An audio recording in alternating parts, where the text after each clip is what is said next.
Right, good afternoon, or should I say good evening? In fact, no, it is. It's actually good afternoon because I'm actually on holiday today from work. By the way, never ever record from below your head because you end up with a double chin. So anyway, yeah, listen, welcome to this week's Friday Waffle. Now, I was going to be, I was going to record this last night, and I was totally up for doing it. And then I sat down and I turned on the news and all the stuff that's going on in Ukraine at the moment. Just it was all unfolding in front of my eyes, and it saddens me. It actually saddens me and actually terrifies me, both in equal measures. We're supposedly a civilized world. We've got all the technology and what have you, and yet we're still, for whatever reasons, we're still going in and dropping bombs and killing people. And I try and avoid politics. Hang on a second, that's annoying me. I'm going to, but yeah, no, I'll put my hat on. I'll put my hat on. There you go. I can't put my head back properly. Um, yeah, I do try and avoid politics as best as possible because I always think,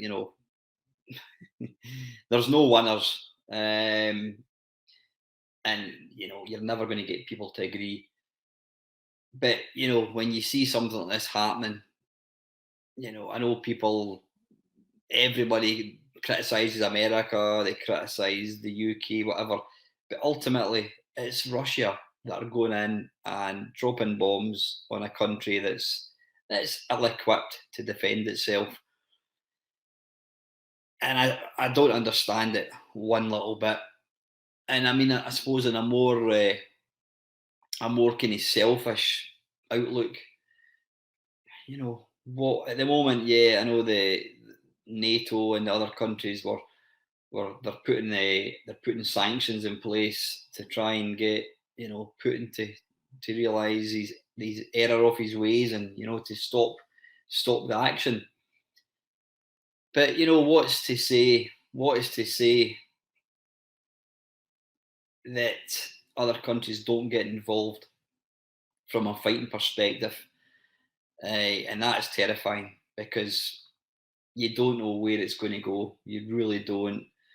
Obviously, I'm talking nuclear bombs. I mean, some of the tabloids yesterday, you're the usual suspects. The Daily Mail and Daily Express are just absolutely shit. They're already saying, "Yep, we've spoken to some ex-commander of the Royal Army, and he says that we're only weeks away from a nuclear war and all this kind of stuff." But trust me, I am old enough to have lived through the real fear of if there was a nuclear war, and it quite simply does not even bear thinking about anything, anything that you've ever worried about, in your life. Forget it. It matters not a jot if that was to happen. You've really got to hope that the sheer destruction of a nuclear bomb is enough to put off anybody actually using it, because there would be no winners, none at all. I mean, yeah, the irony of it all is the people that would take the choice to use them, they would be fine. They would be in their shelter while the rest of us die. Yeah, but anyway, I think. I do think that that is unlikely to happen. I really sincerely hope it. We should all be praying that never happens. But in the short term, it just saddens me. I don't know if anyone from Poland or Ukraine or indeed Russia watch my channel. If you do, please put a comment.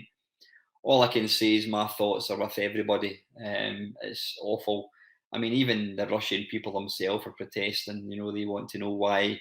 They've got friends and family in the Ukraine, and they want to know why. Why is Putin doing what he's doing?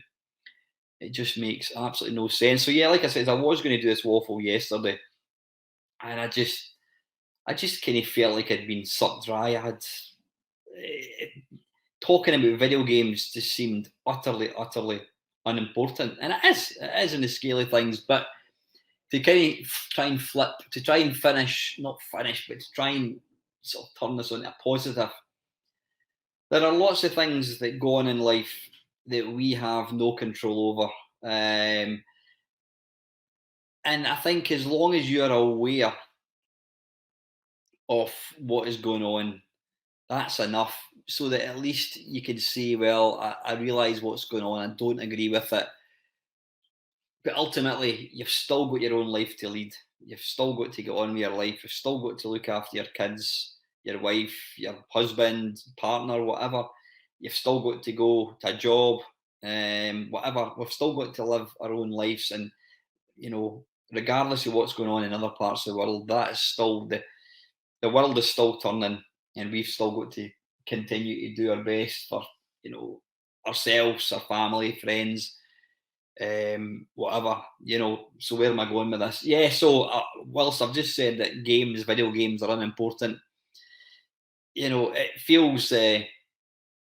kind of feels like the world is turning to shit. It really does. I mean, we've we're we've literally been living under the blanket and cloud of COVID for the last 2 years, and you kind of feel that we're sort of gradually seeing a bit of daylight, and then this happens.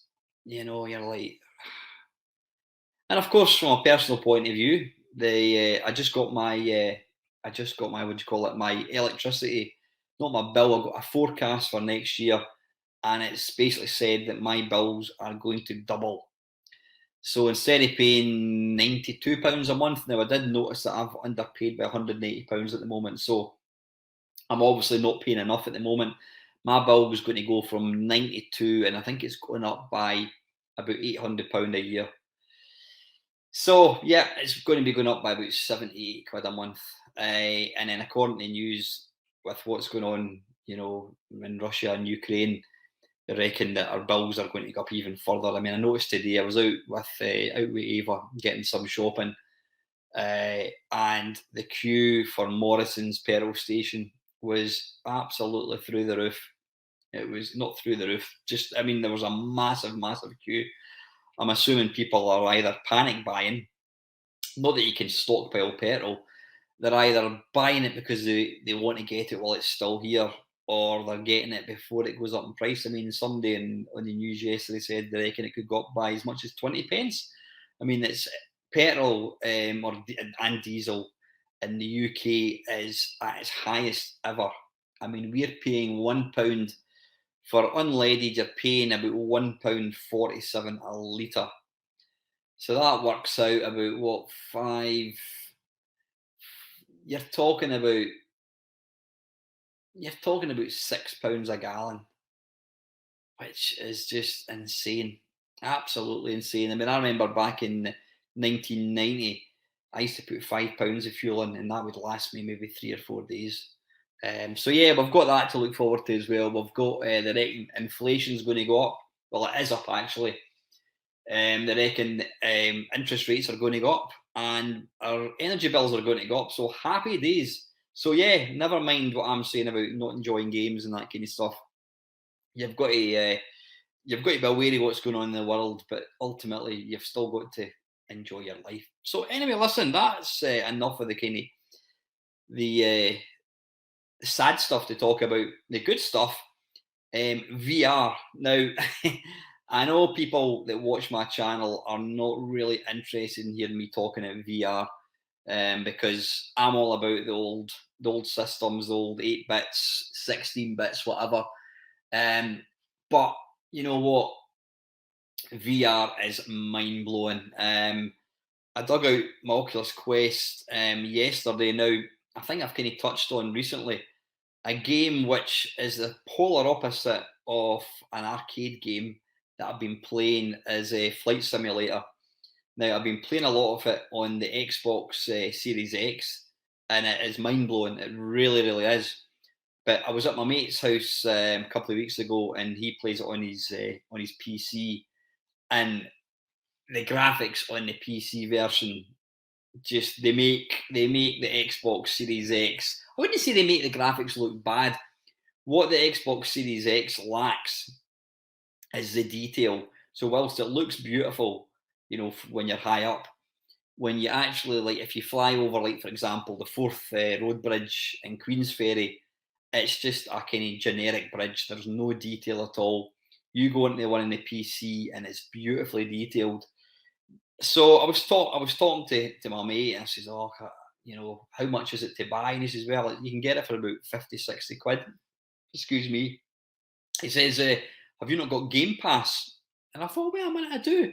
I've got Microsoft Game Pass, which allows me to play lots of games on the Xbox and on the PC." So there you go. Downloaded it. I think it was about 120 gig, and then there was a further 20, 30 gigs worth of updates. And oh my good golly, it is beautiful. It really is. And I've been playing a lot of it. I mean, I'm not an expert by any matter of means. I don't use the proper flight yokes and that kind of stuff. I just use an Xbox 360 controller, which I know is not ideal, but it still works. But then I gave the VR a shot with it, and the wonderful thing about the VR on this is you basically just go into the options and you click on use VR, and it works in VR. Now, obviously, the graphics, because VR has to draw the graphics. Excuse me. Because VR has to draw the graphics twice. Obviously, the detail is not going to be as good as, it's not going to look the same as if you're playing it just on the PC. But so you've got to kind of tone down a lot of the graphical settings. But what can I say? It is beautiful, absolutely beautiful. I mean, when you're inside the plane, you really, really feel like you're in a real plane. It's I wouldn't say the VR graphics are photorealistic. I wouldn't go that far, but they're still stunning looking.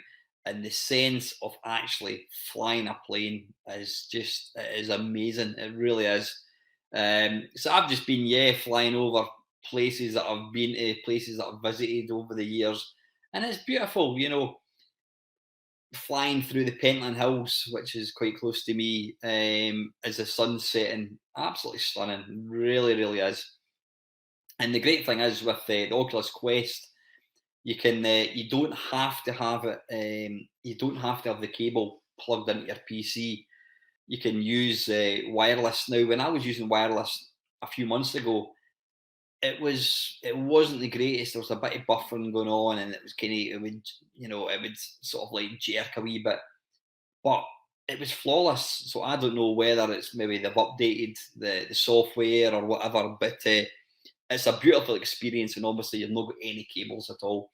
And just to kind of back up how wonderful VR is, my mate Neil, who appears in some of my videos, um, I gave him a go of what was it? Well, I gave him a go of Flight Simulator VR, and he thought it was really impressive. Then I gave him a shot of Half-Life Alex. Now, Neil will not mind me saying this. I wouldn't say he's difficult to please. I mean, Neil likes his technology. He loves gadgets and what have you. And, it takes a lot to impress Neil. But he came away after playing Half-Life Alex saying that is the most immersive, convincing VR he's ever seen. So he thinks it's amazing. Anyway, last night I was messing about with it, and you can apparently run emulators on the Oculus Quest. You can run the Dolphin emulator, which allows you to run the Wii, GameCube, and stuff like that. But there was one for the Commodore 64, and I thought, give it a go. I mean, how good is it going to be? It's just going to be, I was expecting it was going to be some like large screen, like a cinema screen, playing, drop zone and a huge big screen. Now, this emulator has been written by one guy, and he's written it in memory of his dad. He says, you know, him and his dad used to play the C64. And you're in a bedroom. You're in a bedroom from the 1980s. What I will do, I'll put a little link, not a link. I'll let you see a bit of the footage as I'm talking. You're in this bedroom, and yeah, it's got all it's got all the different kind of nodding its head to the 80s. It's got Back to the Future. There's Star Wars toys. You name it. You know, there's a Merlin, a little electronic game. There's a Rubik's Cube. And what is, apart from the computer itself, you can pick up stuff in the cupboard. There's an Amiga, there's an Apple II, there's a ZX Spectrum. You can pick them up, and the model, the detail of these things is unbelievable. I mean, there's a bit where I pick up the Spectrum, and I'm turning it around. I'm holding it up to my face, turning it around, and you can even like see inside the expansion port. You can see the stuff inside, you know, so it's not just a block with like a textured map across it. It's actually proper rendered 3D. It's incredible. You know, you really, really, really do think you're actually inside the game. Amazing.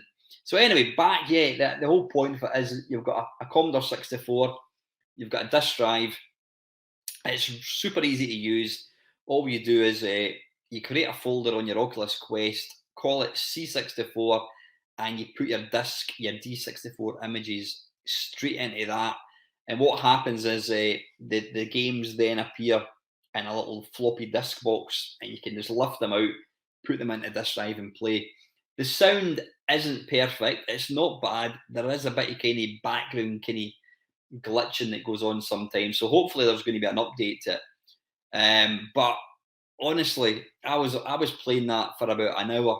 I'm going to put a link to. Well, I'm not going to have the link because I'm not going to have the video finished. But I will. I am planning to do. I recorded the whole thing. What you can do is you can record it in VR. The only thing is, the footage that you see looks like I filmed it in portrait. Now, it must just be the way VR works.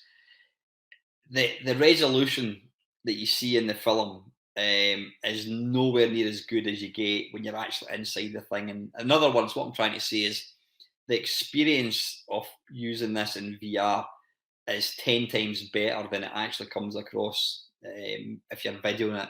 But it'll just give you a kind of flavour as to what it looks like. There's one lovely thing is you've got, I don't know why you've got the bread bin, you've got the classic brown bread bin, then you've got the Commodore 64C, but there's also a third Commodore 64. I don't quite understand or know what that one is. Excuse me, it's not a Commodore 128. So if anyone knows what it is, please tell me. But yeah, I need to stop moving about because I'm juggling the camera. But yeah, honestly, it is absolutely staggering. The sense of being inside a place is just amazing. It really, really is. So excuse me, I'm going to have extreme close up. There we go.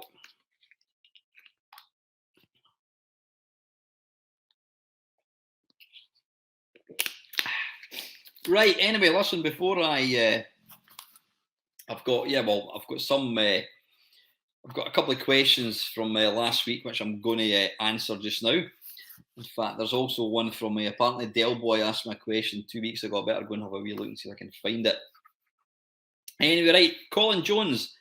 Apart from running and cycling, what other outdoor activities do you enjoy?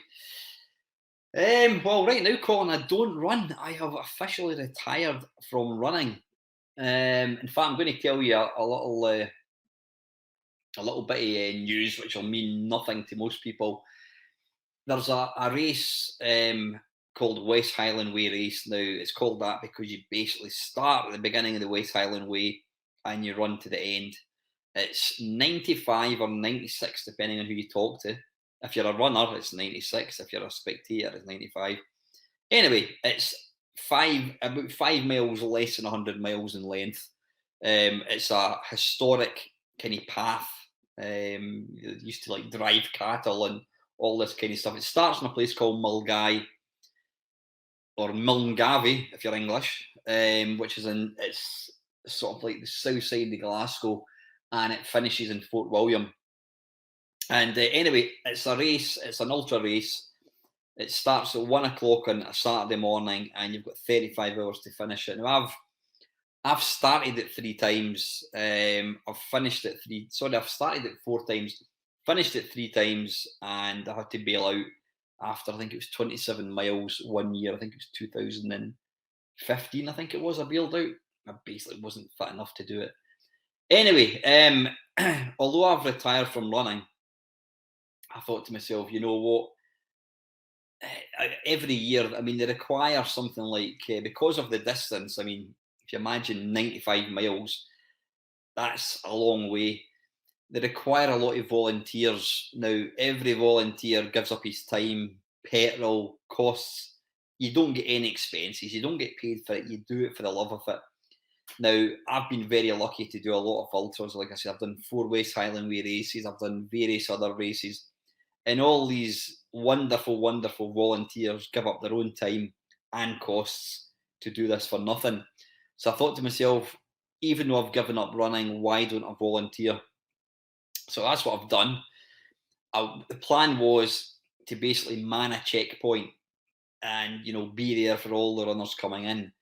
But anyway, one of the guys, there's a couple who they look after. They basically organise all the volunteers to the race. So the guy, John, got in touch with me on Friday, and he said, how do you fancy crewing for a couple of overseas runners?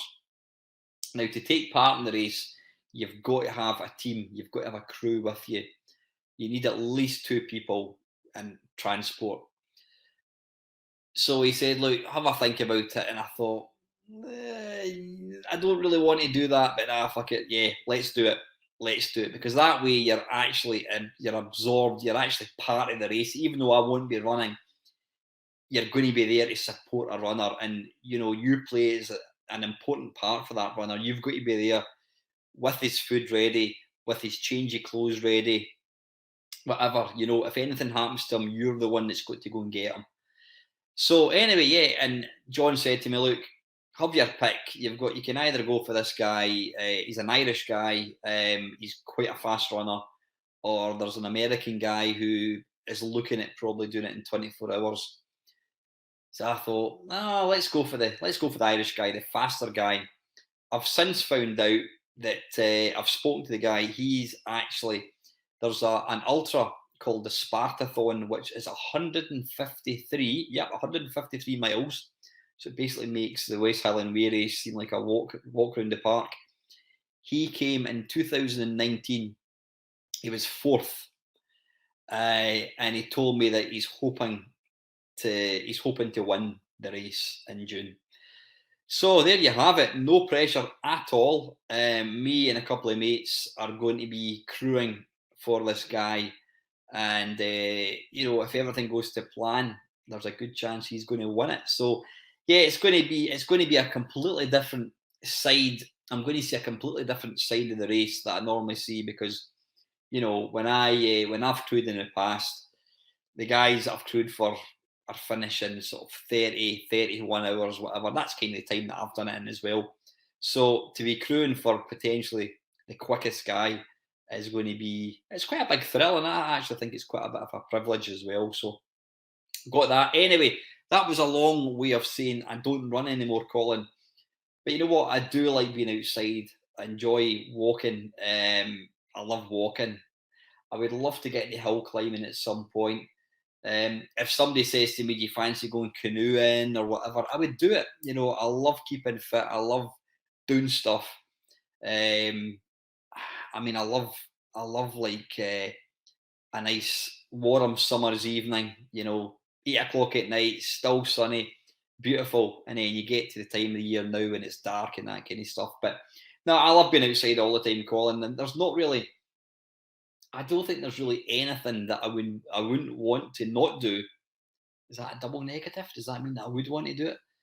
Anyway, you know what I mean. There's not many activities that I wouldn't have a go off. Potholing, though technically potholing is not classed as an outdoor sport because you're inside, you're crawling through a cave where you can't even bend your arms. Bollocks to that. I would never pothole in my life. And mountain climbing. No, no, no, no, no, no, no. You'll not get me climbing a mountain. I don't mind walking up a hill, but you would not mountain climbing, rock climbing.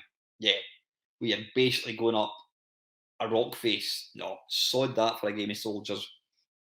But no, anything, Colin, really. I do want to kind of get back to cycling properly. Yeah, and the only other question I've got here is Vinny the Macum.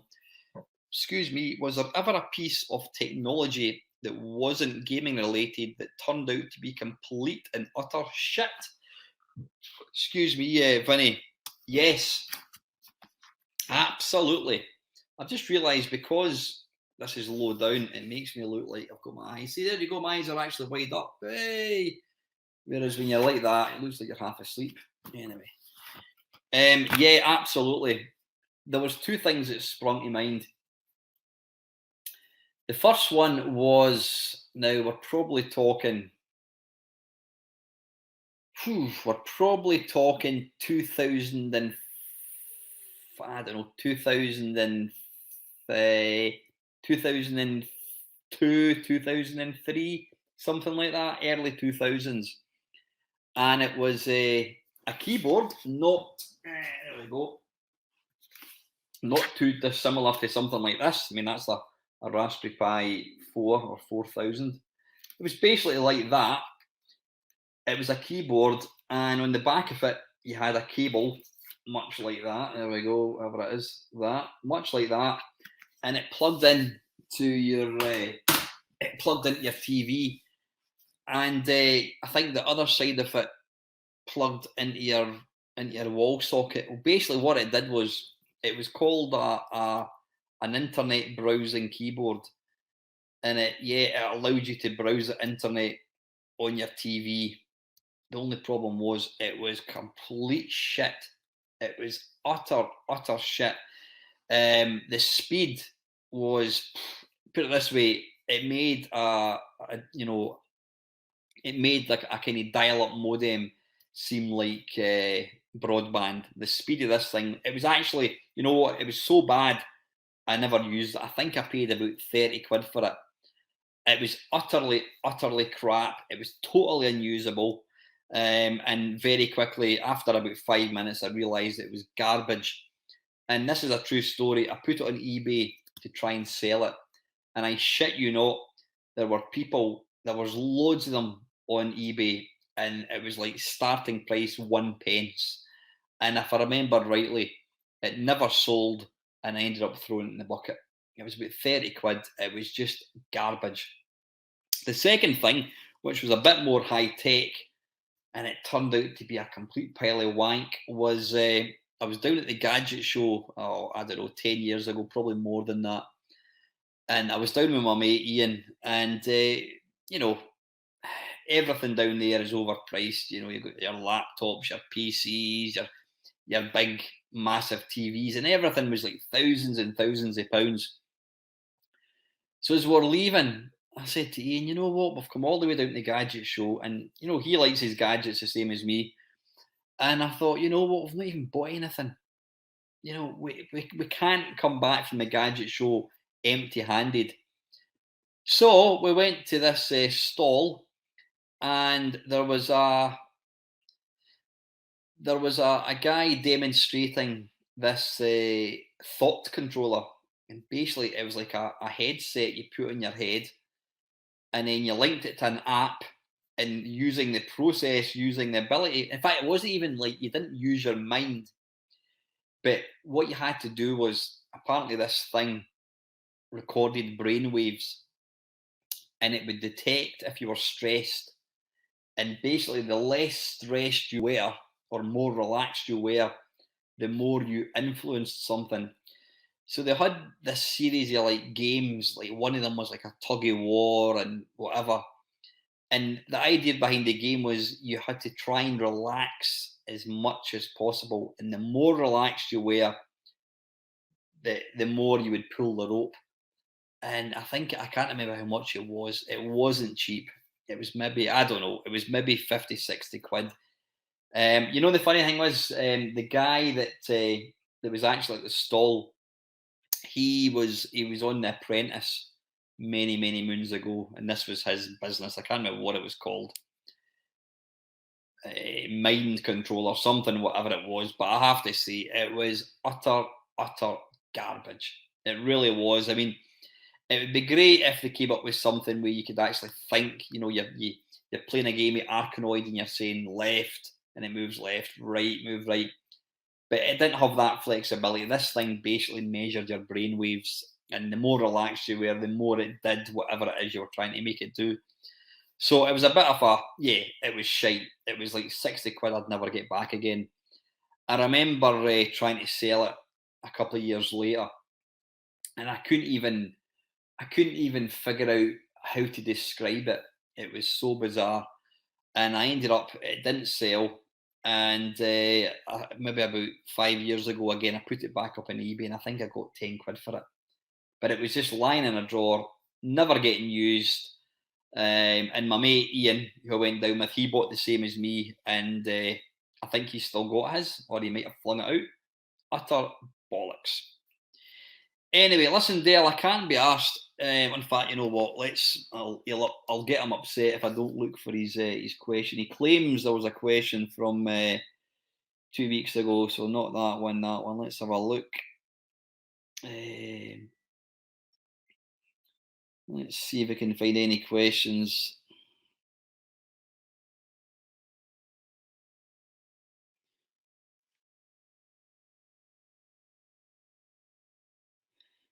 Dale's commenting there. That's nothing there. Is it this one here, possibly? Let's have a wee look. If I can't find it, Dale, what to do is just repost it down below.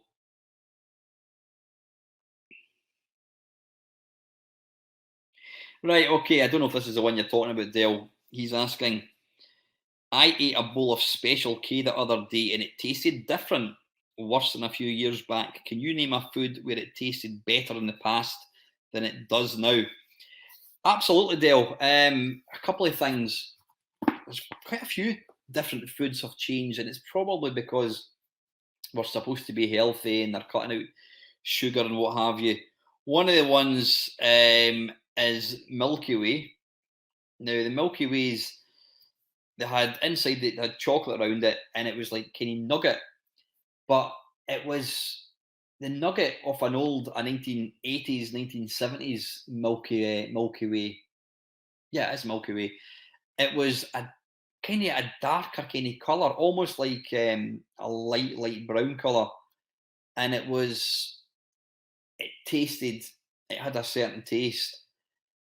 But the one that came out maybe 10 years ago that you can buy now, the inside is completely white. It's really really white, and it's got a really really sweet taste, and it tastes completely different. It really does. That and like Quality Street. I mean, back in the day, or if you're Scottish, you know what, mate? Pure Quality Street. Yeah, back in the day, Pure Quality Street was regarded as a luxury. At Christmas time, you were lucky if your family got bought a box of Quality Street, or a tin, or a tub, I should say.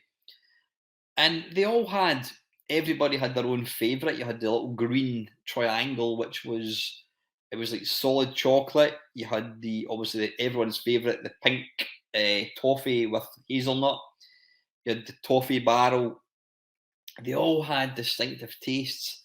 I find now that all these chocolates just seem to taste the same. They seem to be really really sweet. I don't know if it's because they don't maybe use sugar. They use, like, I don't know, artificial sweeteners, but they just don't taste the same.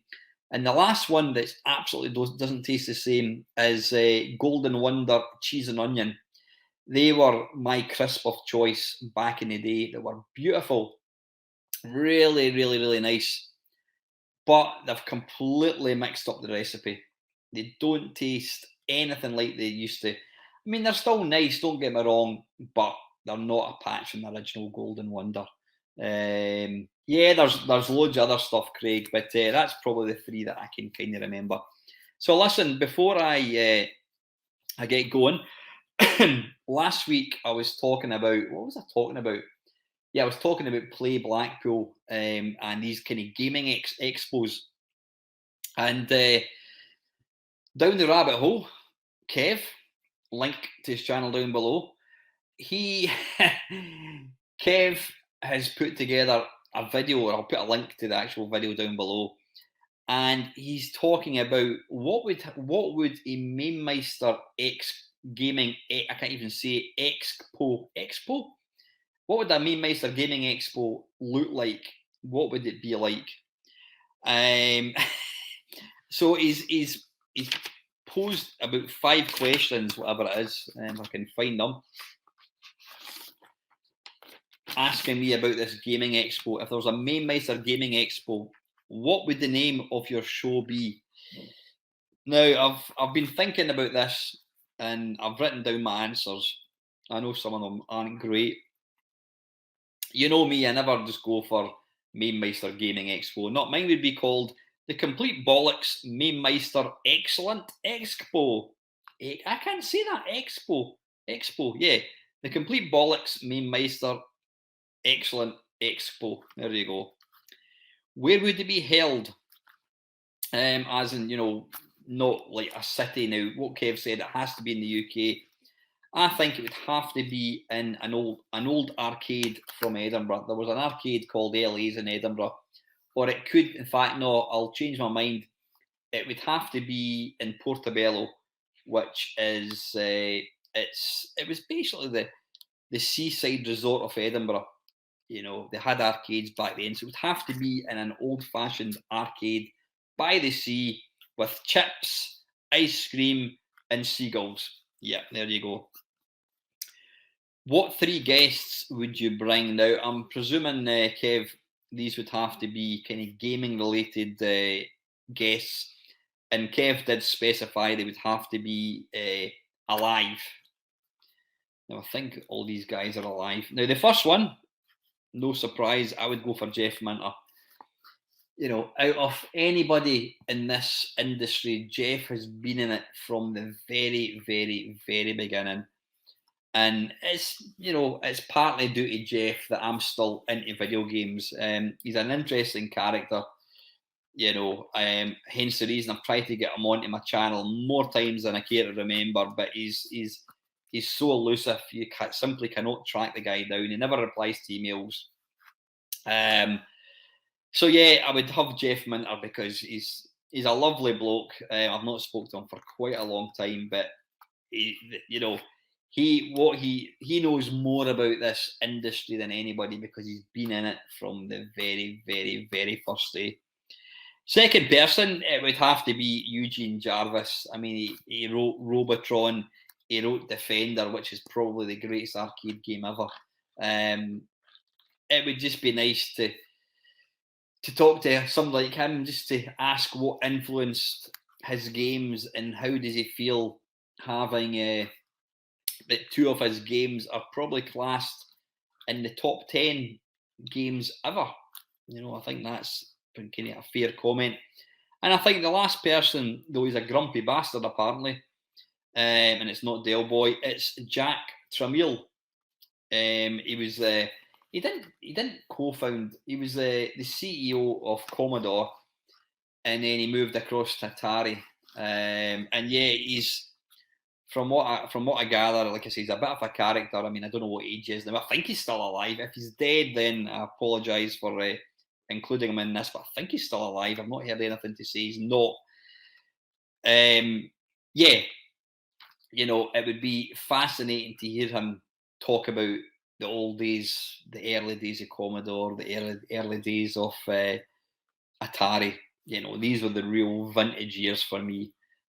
So yeah, I think these 3 guests, Jeff Minter, Eugene Jarvis, and Jack Tramiel. The 4th thing Kev is asking, would there be some sort of workshop? Would you have any kind of workshop? I think I would. It'd